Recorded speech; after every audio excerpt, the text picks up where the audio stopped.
We shall overcome. Deep in my heart, I do believe we shall overcome. Though I join hands so often with students and others behind jail bars singing it, we shall overcome. Sometimes we've had tears in our eyes when we joined together to sing it, but we still decided to sing it. We shall overcome.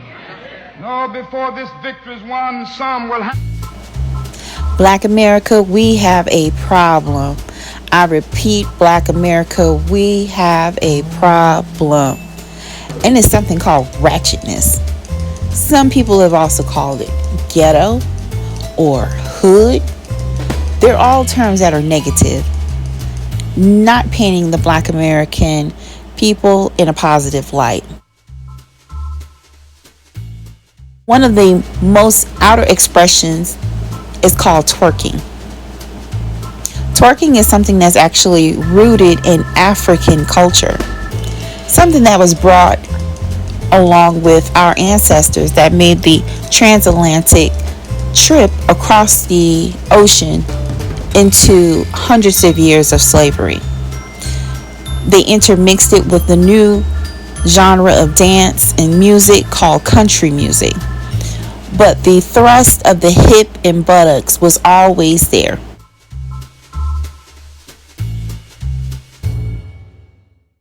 Let's go back a little bit more. So ratchet behavior started after the reverse migration back down to the South in between the late 70s to 90s.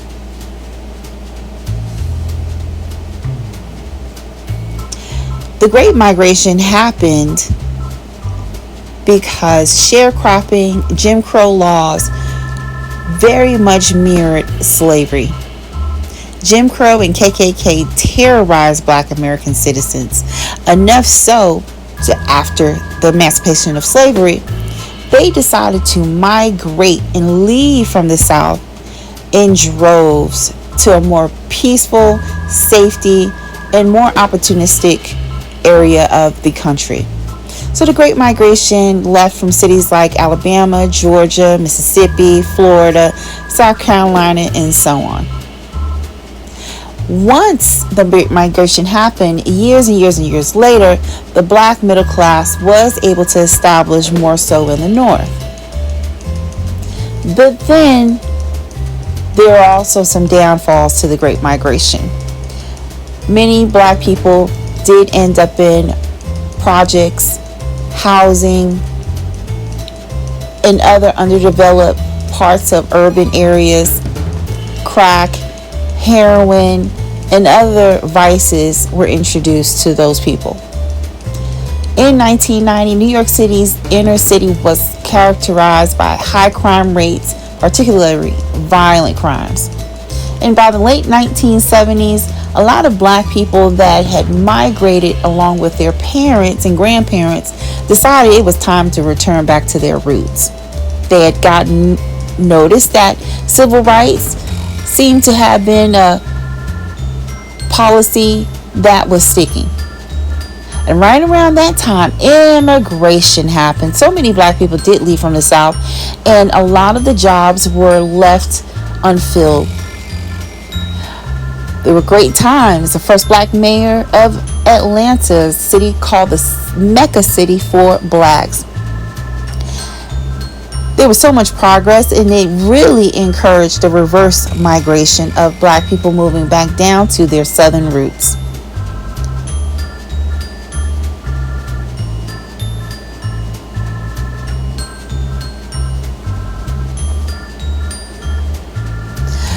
Cities like Atlanta, Georgia, Charlotte, North Carolina, Houston, Texas are just to name a few of the great cities that they reverse migrated into.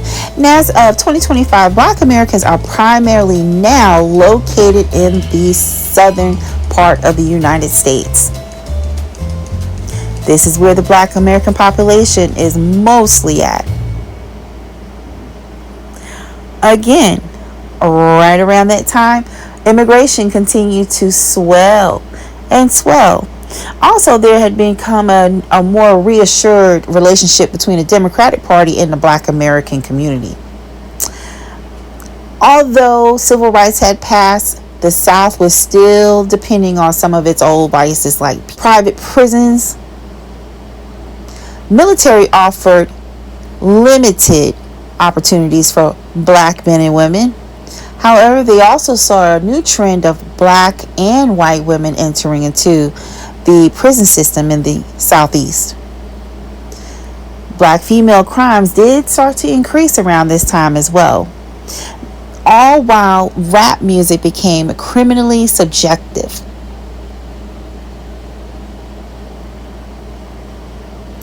Rapper Ice Cube even admits now that rap labels encouraged criminal behavior and helped to motivate crime. Freaknik came around. Freaknik is known as the HBCU celebration. It ended up turning into more so of a hip-hop celebration, very similar to Lollapalooza, a music event that was very influential. So was Freaknik. Freaknik was a time where HBCU students, and now later on, it started to be frequented by regular Black American citizens.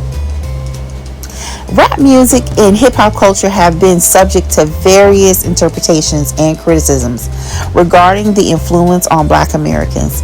Negative portrayals of Black women and the lyrics that are criticizing and perpetuating misogynistic behavior.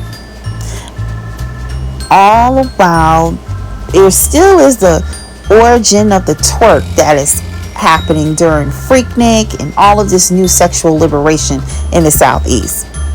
Also keeping in mind, again, these are your roots that you brought over from Africa. Freaknik and the question of Black female sexual liberation in the 90s. This is where you start seeing the twerking, the club sound, the southern bass started to encourage that type of dance. Later on, we look back at how most of Black Americans left the South. It was like this. But when they came back to the South, it started to start a new trend. Single mothers started to become a new catchphrase.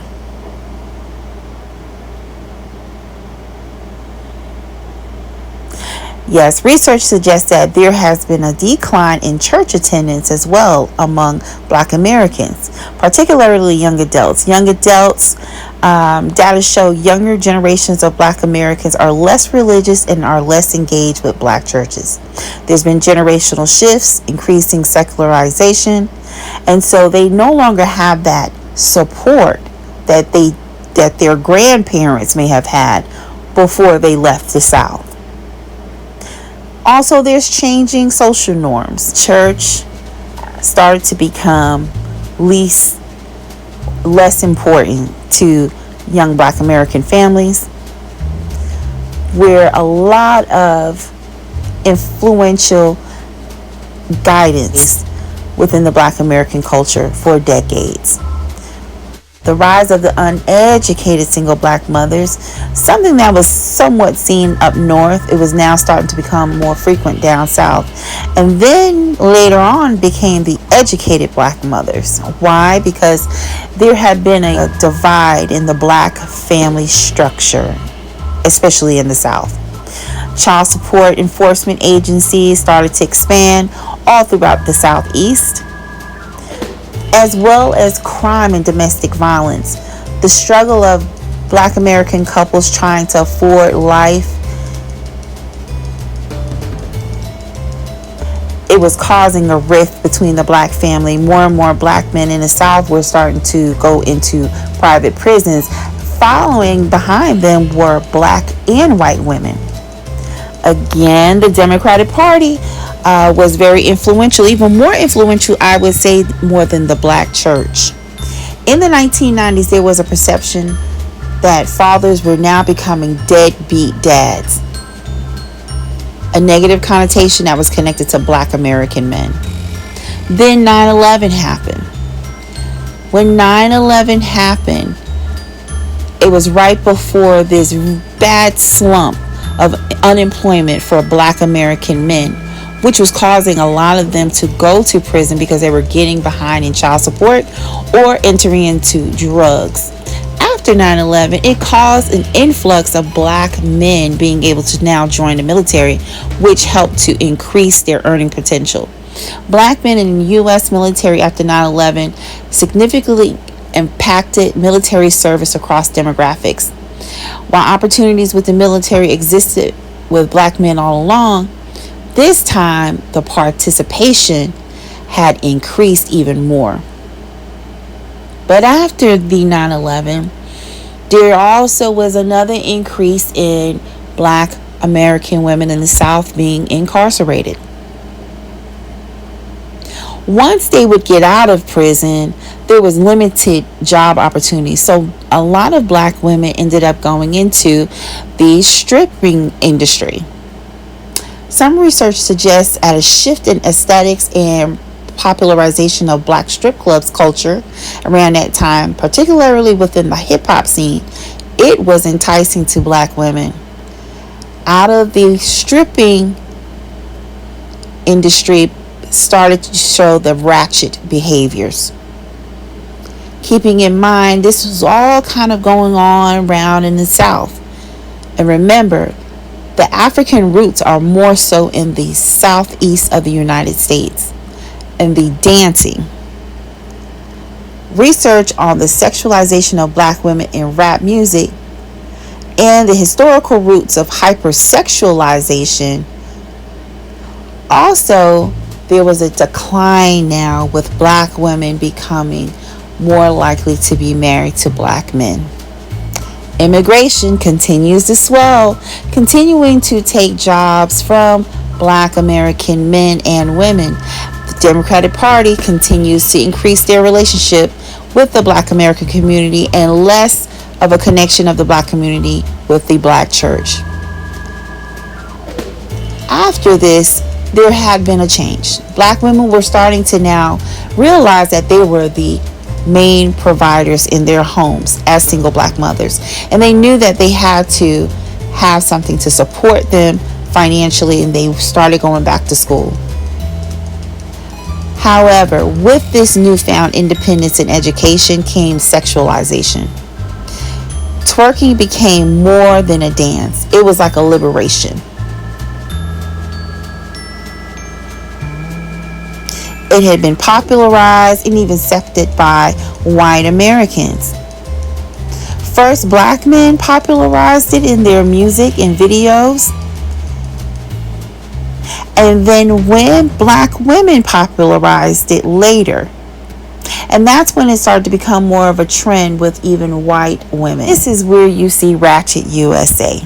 Once it became more widely accepted, it was more easier for this dance form and this behavior to expand. Black America, we have a problem. There's a lot that went behind it, and that's just a small minuscule of history on why it expanded the way it did. But now we have a problem, and now we have to find out, how do we make this unpopular? In the Southeast, we have very strong ties to our ancestors and to our continent that we came from during the transatlantic slave. There was a lot taken from Black Americans through slavery, through Jim Crow. There was a lot of wealth that was established here in the South. However, that wealth did not cross over to Black Americans. And because of that, there was a slump in education with Black Americans.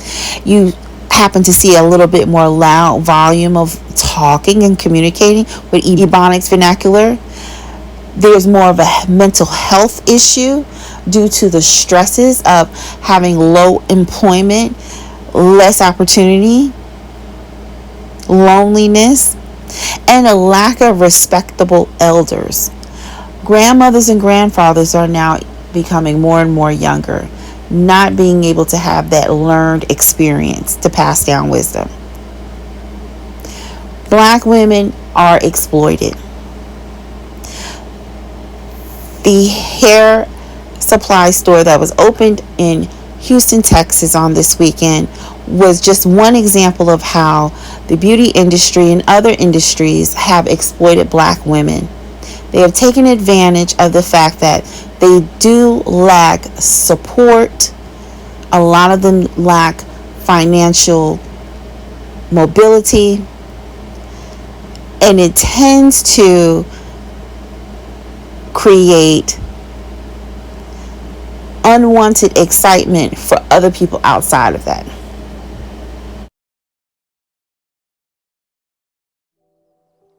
No, I'm not going for it. I am not going for it. And some folks out there are pissed off that, no, I'm not going for it.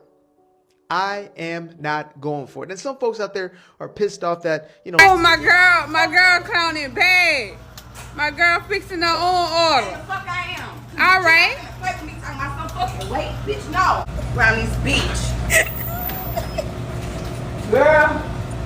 It ain't working.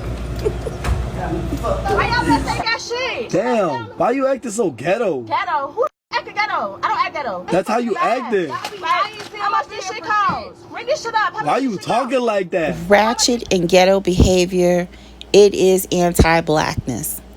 It's anti-blackness from within, and it's anti-blackness that comes from the outside. It is the hyper exploitation of social media being able to capture black women with mental health issues at their most vulnerable times. No focus on black American families. It's deteriorating the black American family structure. Black women are being exploited within their own communities. Their vulnerabilities are being exploited. The stress, their mental health is being exploited. And oftentimes they're unable to express it in what the majority of society would deem as appropriate expression. And so they act out a lot of times, not because they're not good people, not because they are not decent human beings, but because there is a lack of support, mainly from their spouses that they produce children with. Other times they don't have there's not a lot of understanding of cultural backgrounds. And so it seemed as if they're less than, and it comes off as a racist interpretation of their behavior. And then it's been commercialized. Black fatigue is real. Everybody is tired of black people, but it's two specific types of black people that everyone is tired of. Number one, everybody is tired of loud, ghetto, and ratchet, and violent, and mean, and angry all the time. Everybody is tired of them. Nobody wants to deal with them. So the giveaway that Jonathan from Bad Boys just did has got shut down because y'all don't know how to act. And I mean, it's like sad to say, but it's definitely expected. Anything dealing with cheap or free bring the wrong crowd. And it's like people can never do nothing nice because y'all don't have no decorum. Like, that shit is really blowing me. I'm looking at these videos like, why are y'all acting like this? And I know people be needing stuff and y'all struggling, trying to get stuff for back to school or for work, all that. But come on now, that shit don't never be worth all that. They got the ambulance, the police out there. Like, that shit is crazy. Nothing beats a Jet 2 holiday. Bro, they out right here now, tripping. You can save £50. Nothing beats a Jet 2 holiday. And right now, you can save £50 per person. That's £200. I think I say this for all Houston natives. Y'all are embarrassing.